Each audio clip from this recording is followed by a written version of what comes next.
Willie D. Live. Are you following the Carmelo Anthony case? Oh, of course I am. Yeah, what's your take? And I've spoken with the family. Yeah. I've had conversations, yes. Where are they as far as mentally? Brother, they're struggling mentally. When you getting death threats from all different directions about killing the mama, killing the daddy, killing his siblings, burning down the house, afraid to even go in public anywhere because they're now such a severe target of real hate in this country. And then they claim that they raised all of this money and they took the money and bonded them out of jail and bought a new Cadillac and bought a $900,000 home, and all that was a damn lie. And the man that's over the fundraising agency had to admit they have not received a penny. An NBA young boy, from my understanding, stepped up to the plate and bonded young brother out. You know, brother,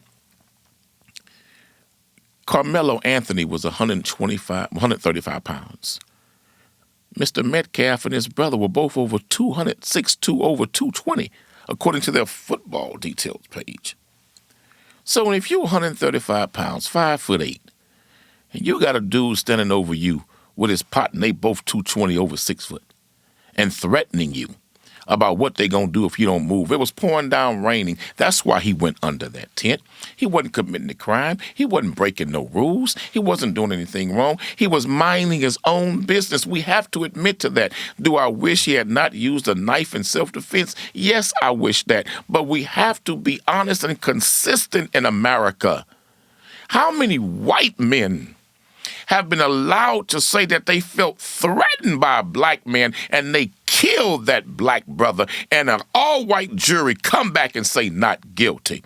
You mean to tell me that Mr. Penny in New York, who choked that mental health patient, our black brother, to death, and Mr. Penny was not even threatened by that brother on that subway? He was talking crazy to other people, and Mr. Penny, a military veteran, choked that brother to death, and he was never even threatened by him, and the jury said not guilty. Trayvon Martin walking home, Skittles and Arizona tea in his hand. He just going home. George Zimmerman being racist. Look like he don't belong here. Police tell him, leave him alone. We'll send somebody, leave him alone. No, he go and wrestle that kid. And then he kills that young brother. And the all-white jury says he was justified.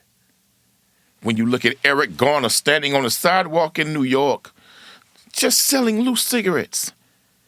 And because he ain't paying taxes and it's illegal, a task force jump out on him and strangle him to death with what they admitted was an illegal chokehold. Not guilty. Right here in the city of Houston, Joe Horn saw two black men breaking in his neighbor's house. And those black men was getting ready to leave, and he on the phone with the 911 dispatcher. They say, stay in your house. Don't come out of your house. The police will do their job. Don't approach them. And he says, I'm finna go kill him. And they tell him, no, stay in your house. He goes outside. They running from him with their backs turned, and he shoots multiple shots, killing both of them. And an all-white grand jury in Harris County, Texas said, not guilty. And you wonder why when black folk look at the Carmelo Anthony case, we get angry? Because a black man can't make those self-defense claims if he feels threatened. See, let me show you the hypocrisy of white people with the Carmelo Anthony case. In Belton, Texas, as we sit here right now, there's a trial going on of a young white boy, high school student, who stabbed a Hispanic student to death in the bathroom, and claiming that he was afraid they were about to jump him and beat him up, so he pulled out a knife and stabbed him. He got a bond. He got out on bond. He's on trial right now. Where's the national media attention?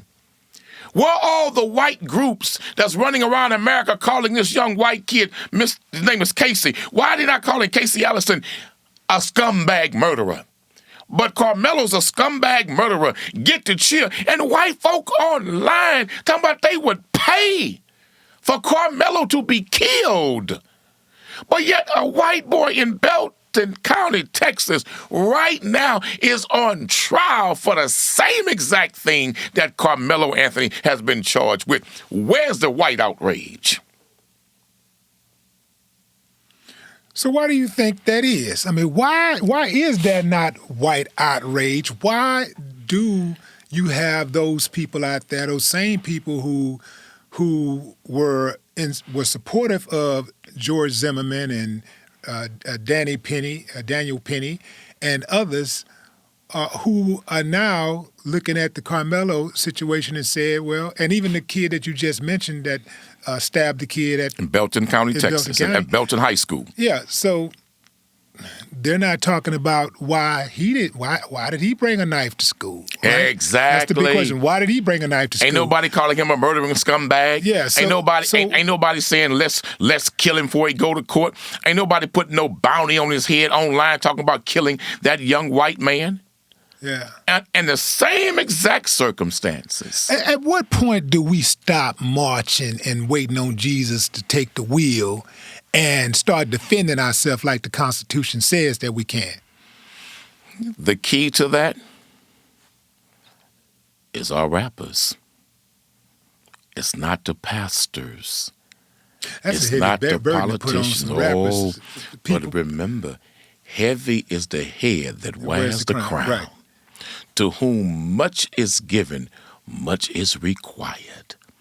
Our rappers are the match that can light the flame of change among black people. Our athletes also have a platform, but exercise wisdom in using that platform to awaken the consciousness of our people. I believe wholeheartedly that the hip-hop community can become the greatest leaders of black existence in America if they wake up to a conscious level of thinking that is about the upliftment of their people, and they fall in love with that theology. Nothing can stop black people at that point because they are the most influential among our people. We can't just ignore them. We can't try to usurp them, go around them, over and underneath them. No, we have to reach them. We have to wake them up. And then there must be a group of hip-hop artists that hold the fools accountable when you threaten freedom, justice, and equality for black people. We got to go there now. When you criticize police officers, which you have been known to do allegedly. All the time, quite a bit. Yeah. People take exception to that. A lot of people take exception to that. Obviously, there are others who have had bad experiences with cops, and they can relate to what you say, and they can respect it. How do you get people who don't respect it to see things your way when you say, I'm criticizing cops, I'm going to hold them accountable, but at the same time, I do respect, and I respect the job. I support police officers, but I'm holding these devils accountable. I am pro-honest, pro-righteous police officers and agencies and departments every day of the week. But what we must have are police officers who will pull down the blue wall of silence. Police departments always criticize the no-snitch policy as the reason why crime and murder go unsolved in our community. And they say that we create an environment of protection for criminals with our no-snitch policy, but the police do the same thing with their blue wall of silence. Absolutely. And so I'm asking good cops to pull down the blue wall of silence and speak out and expose the corrupt bad ones among you. I'm asking the police the same way you all unite when one cop gets shot by a criminal. You all unite and the mayor and police run to the media and stand united behind a platform condemning the criminal. Do the same thing when you got a corrupt cop among your ranks. And stop punishing the good cops who come out and expose the bad ones. So you condemn when the quote-unquote snitch in the black community, and I don't support snitching, let's be straight up, no. But why would you condemn in our community what's happening in your own police departments? See, there's got to be a cleaning up on both sides. There's got to be a washing on both sides, man. And so I don't hate police. Hell no. I love good cops. But I got a problem when the good cops are silent and blind when they see that criminal conduct of their fellow constituent officers and they don't open their mouth about it. What makes you any better when you don't say anything? Because your silence is condoning it. Your silence is betrayal of the badge when you see it. Man, I remember Robbie Tolan, our brother in Houston, minor league baseball player, was shot down in his own front yard by a Bel Air police officer. And the all-white jury found that cop not guilty. And everything they did, thinking he was driving a stolen car and he was driving his own car, shot in front of his mother in his own yard, an all-white jury said not guilty. And do you know they filled the courtroom up with cops to support this officer? They filled the courtroom up with police to support this cop. Now, could you imagine some brother kill a cop and we fill a courtroom up with respectable black people supporting him? How offensive that would be? How outraged America would be? Well, how do you think black folk feel when you put cops on trial for killing black folk in cold blood and you see a courtroom full of police officers in uniform supporting their comrade? What message are you saying to black people that you really don't give a damn about us? A courtroom full of police officers who are supposed to be serving that community where they took a life. Absolutely. It's baffling to me. It's baffling. America, America, America, how do we as black people, how do we get through this? Like we have survived and we have won so many battles in this country. We're under constant attack. Do you think that we're better off getting the hell up out of here? Or is there a way for us to stay here and get it right, make a better lives for our descendants that ain't going to take another 500 years? I would say that the most Honorable Elijah Muhammad taught the Honorable Minister Louis Farrakhan the recipe for that problem, the solution. I would say to white people who say go back to Africa, I'm not against that. I'm really not.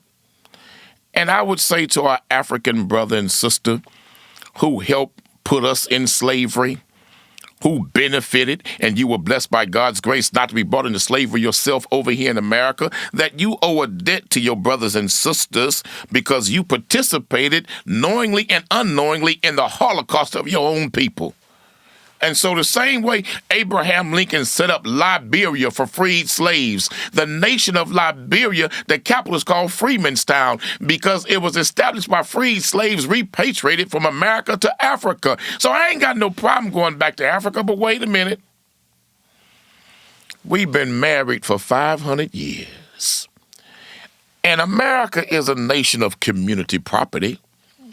And in some jurisdictions, if you can prove spousal abuse, if you can prove adultery, if you can prove hiding of assets, well then when you go through the divorce proceeding, the greater reward is given to the one who's been victimized. And so I say to America who want black folk to go back to Africa, I have no problem with that, but we got to get a divorce first.